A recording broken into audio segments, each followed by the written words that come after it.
Bonjour à toutes et à tous, ici Sophia. Et Gabriel.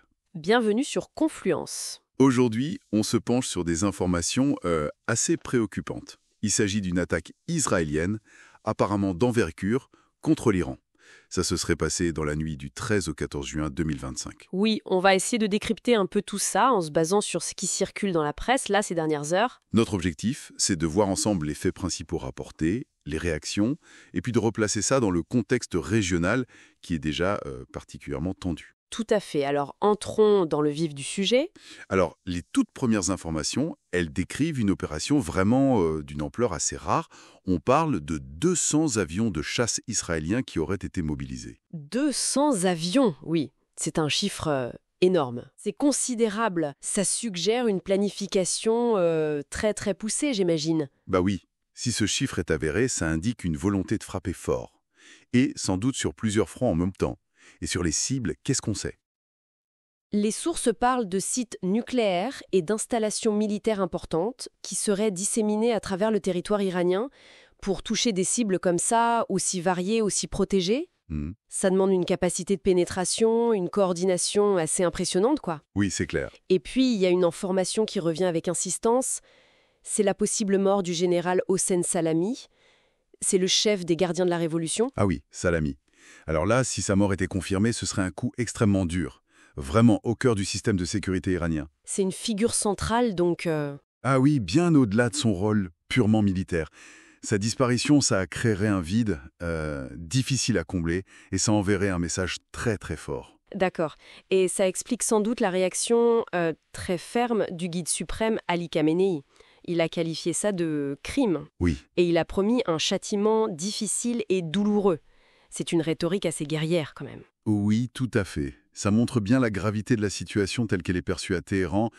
Khamenei insiste aussi sur la capacité de réponse des forces armées. Il dit que les responsables tués seront remplacés.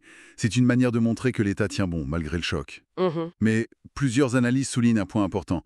Pour la République islamique, c'est potentiellement le défi sécuritaire le plus grave depuis la guerre Iran-Irak dans les années 80. Ah oui, carrément, ouais.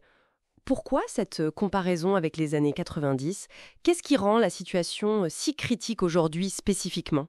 D'abord parce que l'attaque touche directement le sol iranien, potentiellement des infrastructures stratégiques, des figures clés. D'accord. Mais aussi parce que ça intervient à un moment où l'Iran est, disons, dans une situation de vulnérabilité relative. Comment ça ? Son allié régional majeur, le Hezbollah libanais, il sort quand même très affaibli des affrontements intenses avec Israël à l'automne dernier. Ah oui, c'est vrai.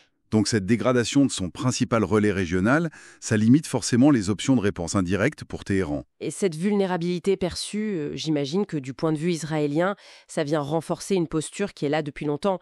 Benyamin Netanyahou, lui, il a toujours présenté l'Iran comme une menace existentielle. Oui, c'est une constante chez lui. Les sources rappellent que dès 1996, son premier mandat, alors que le programme nucléaire iranien n'en était qu'à ses débuts, l'option de frappe était déjà envisagée. Une obsession ancienne, donc. Oui, et il y a cette analyse de Jean-Pierre Filiou qui est mentionnée. Il parle de prestidigitation politique. En gros, utiliser la menace iranienne pour détourner l'attention, notamment de la question palestinienne. Intéressant. Et plus tard, quand il est revenu au pouvoir dans les années 2010, avec Ehud Barak à la défense, il a de nouveau brandi cette menace de frappes imminentes, son opposition farouche à l'accord nucléaire de 2015, Oui. et puis son soutien au retrait américain décidé par Trump en 2019, tout ça s'inscrit dans cette logique. D'accord. Ce qui nous amène aux conséquences immédiates dans la région. L'inquiétude doit être palpable. Oui. L'Irak, la Jordanie, mais aussi les monarchies du Golfe qui ont des bases américaines sur leur sol. Tous doivent craindre de devenir le théâtre de représailles iraniennes, directes ou via des milices. La stabilité régionale déjà si précaire. Elle est mise à rude épreuve. Exactement. Mais au-delà de ces craintes immédiates, comment l'Iran lui-même peut analyser ça stratégiquement, surtout du point de vue de son leader, Khamenei ? Il y a une analyse intéressante d'Arman Mahmoudien qui est citée dans nos sources. Elle éclaire un peu l'héritage d'Ali Khamenei.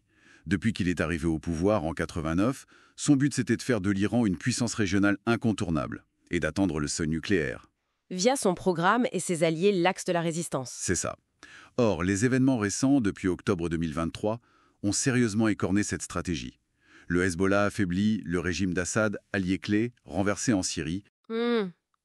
Des pressions sur l'Irak, le Liban, et maintenant ces frappes qui semblent dévastatrices sur son propre territoire. Et quel est le risque pour Khamenei personnellement, pour son image dans l'histoire?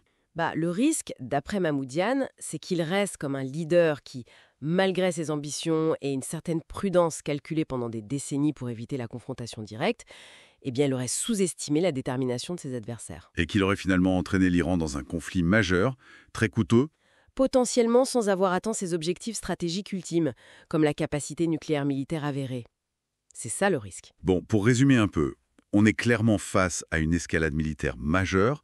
Les conséquences pourraient vraiment déstabiliser toute la région durablement. Oui, les dirigeants iraniens affichent la fermeté, c'est certain, mais ils doivent composer avec une équation stratégique qui est de plus en plus complexe et avec des options qui se réduisent. Tandis que du côté israélien, cette opération, si son ampleur est confirmée, elle marque l'aboutissement d'une politique qui était vraiment focalisée sur l'Iran comme adversaire principal. Exactement.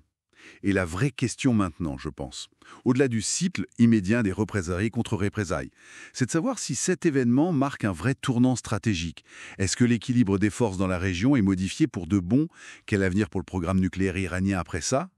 Ou bien est-ce que c'est juste, malgré la violence, un épisode de plus dans une confrontation qui dure en fait depuis plus de 40 ans? C'est la question qui reste ouverte, effectivement. Voilà pour cette analyse sur Confluence. Si ce tour d'horizon vous a intéressé, n'hésitez pas à aimer la vidéo, à vous abonner à la chaîne et puis à laisser un commentaire pour partager vos réflexions. À très bientôt!